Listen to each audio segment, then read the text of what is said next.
Even though we're just heading into summer here in Australia, I went out and bought one of these. They got quite a bit of buzz reviews about a year ago, in North America in particular. They originally dirt cheap. They're about $20 American, 30 bucks Australian.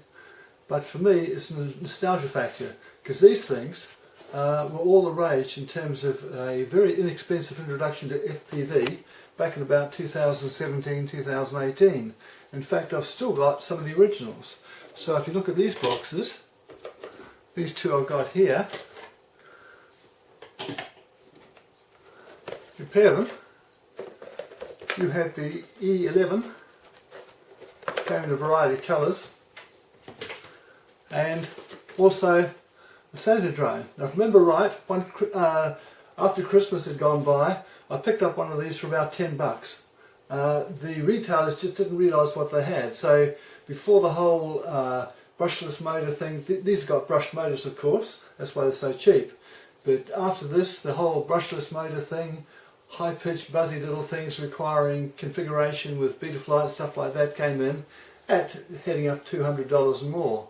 But for me, the nostalgia factor of going back to an old cheapo but quite fun FPV was irresistible. When I say FPV, as you can see from the box, they're not designed, they don't come as an FPV drone.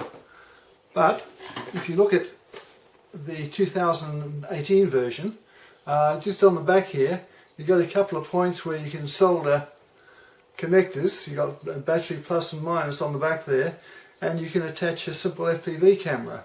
So what a lot of reviewers have done is just put a blob of sticky stuff and plopped a tiny FPV camera on it and away they go. Fair enough.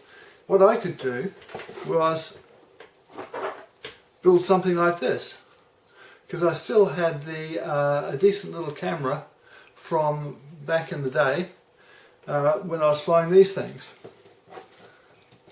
So you might ask why I'm not flying the E11 anymore. The reason is the software has failed.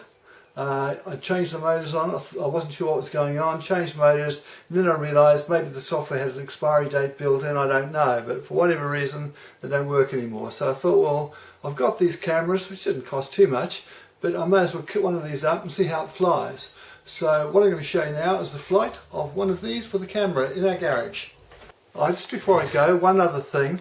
They came with these tiny batteries, 150 milliamp hours. I'd already bought a bunch of these things, which are 350 milliamp hours. Now with these I can get about 5 minutes flying outside. I'm not sure how long you get with that. And to fit these, all I had to do was make a bit of a cut in the front of the holder there, so I could push the battery right through. So I push it right through, I plug it in there, and I'm in business. Let's go fly.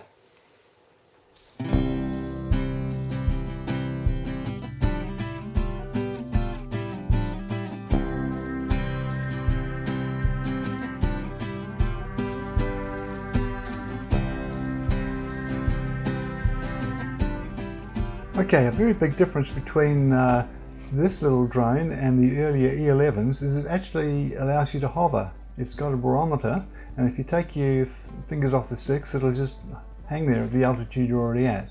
Now that makes it immensely easy to fly and is much better for an introduction to FPV or flying in general. The original ones, the E11 and the Santa drones, was totally manual. You had to maintain your altitude at the same time as you had your bearing, your direction. So it was a little bit hard to fly. The downside of it is that those E11s, they had an open protocol. I think it was Bangyang, and any radio controller with a multi-protocol module could generally be used to fly them. So you could store it along with the other modules on a higher quality radio controller, maybe with Hall effect gimbals, and it took me a little while to get the feel for thumbing, because I'm normally a pincher when I fly. But with this, once I realised putting my thumbs on the top of the short sticks was the best way to fly it, coupled with the ability to just hover it in place if I stopped trying to fly it, I was very comfortable. So zipping around our garage with our newly laid plastic tile floor, I had a ball. So I can thoroughly recommend these. As I say, this is before the whole thing went berserk. In those early days, the retailers were selling these things for very inexpensively.